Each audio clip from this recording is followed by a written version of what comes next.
What's going on, guys? P-Will back here for another video. In this one, we're doing another Q&A, another Ask a Soldier. I said I would do it. I had a lot of people message me on Snapchat. I took some comments from my last Q&A when I was out in the field, so I'm going to answer a few questions. Ask a Soldier. Let's get right into the questions. So the first question is from Yadiel. I hope I said that right. Yadiel wants to know, how do you overcome Victory Tower fear of heights? So honestly, Yadiel, there's no real overcoming it. I was afraid of heights, and you're not really going to overcome it. You're just going to have to do it. You really have no choice. You all get in line. You get your harness on, and you get in line, and you walk up the stairs. And when you get up there, you're going to crawl. You're one after the other. One person's going to go off, and it's just a constant cycle. One person goes off, next person straps on. You just keep moving. You don't stop. The only way to really prepare for it is just tell yourself you're going to be brave for 1 second, because all it takes is 1 second to take that leap of faith down, and you will be good. So really just be brave for 1 second and you'll be good. That's how you prepare. Miguel wants to know how to keep the right mindset when the suck kicks in at basic training. Well, Miguel, when the suck kicks in, you're going to want to rely on the reason that you joined the Army, whether that be for school, better your family, better yourself, grow, push yourself. When the suck kicks in, you're going to want to rely on what's deep inside the reason that you joined the Army. You're going to want to rely on your battle buddies when the suck kicks in. Don't quit on your battle buddies. You're going to make some great friends in basic training, and it would be a shame if you quit on them, because nobody wants to be quit on. It just shows your character. You know, it sucks for everybody. Everybody is going through the suck, and for the most part, nobody's going to quit. You are going to have the quitters, and you're not going to want to be one of those quitters because they are kind of outcasts in basic training. So big motivation for me was to not be a quitter and not be a part of that group, not quitting on my battle buddies and relying on the reasons that I joined the Army. That's really what got me through the sucky times in basic training. Doug wants to know, do you still take POGey Bait to the field? Yes, we still take POGey Bait to the field, Doug. So it's a little different for us. We had access to a PX and stuff like that before and while we were out there, so we didn't really have to take it, but yes, there was a lot of POGey Bait that was taken to the field, purchased at the PX, tobacco, all of that kind of stuff. So everybody was constantly cycling through the PX, just getting their stuff. For those of you that don't know, POGey Bait is just a term that like hardcore people like to give to like pogues, and when they go to the field, like candy, like all the snacks, all the goodies. People that smoke, you know, they'll take cigarettes, dip, candy, chips, sunflower seeds, all that kind of stuff is POGey Bait. So my POGey Bait really consists of just buying like protein stuff.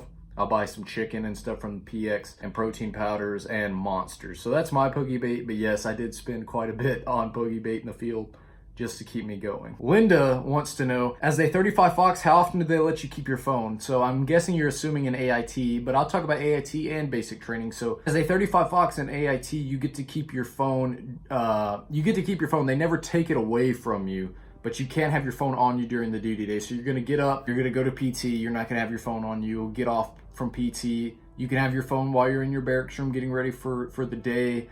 You can't take your phone to class, so you won't have it all day. And then once you get off at about 1800, then you can go back to your room and have your phone and walk around with your phone and everything like that. So they never take your phone, but you really can only have your phone in the evening after work, and then like for that whole night. And then when you get up for the next day for work, you probably won't use it again until you get off. As for in the regular Army, so most of the time where 35 Foxes work, you cannot take your phone. So you can take your phone to PT, you can have it all the time until it's time to go into where you work. So from like 9 to 11, 11:30, you will lock your phone up in lock boxes. And then you can take it out at lunch. And then when you go back into work from 13 to 16 to 17, whatever time you get off, it's locked up. And then you get it when you get off work. And you know, nobody really cares. You just can't have it during, like while you're in where 35 Foxes work. Jay wants to know, can you keep a dog in the military? So we're going to talk about pets.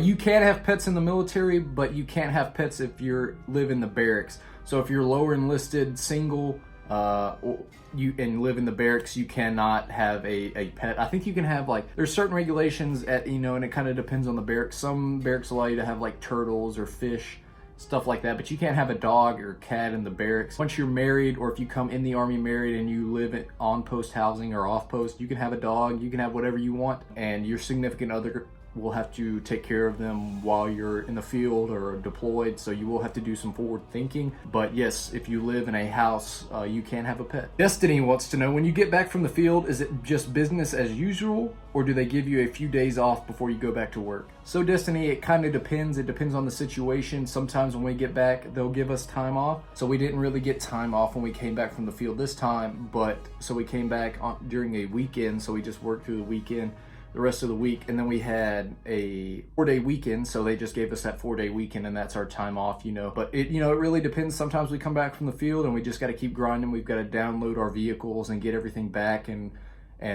put back where it needs to be organized when we get back from the field. And sometimes we will just wait and get a day or two off. It just really depends. Every unit's different. Every station, every post is different how they handle that. But so, the best answer I can give you is sometimes you get time off after the field, sometimes you don't. It just depends. All right, guys, that is the Ask a Soldier Q&A for this week. I want to try to start doing these more often. I really enjoy them. I really enjoy talking one-on-one about, different topics. But I hope this video helped you out. Like it, let me know if you like this style of video. If you have any questions for future Ask a Soldiers, leave them down in the comment section. I will not answer any questions or comments down in this comment section because I will leave it for future Q&As. But I hope this video helped you out. Come on over to my social medias, ask your questions over there. They're always down in the description box below. I hope it helped you out, and I will see you in the next video.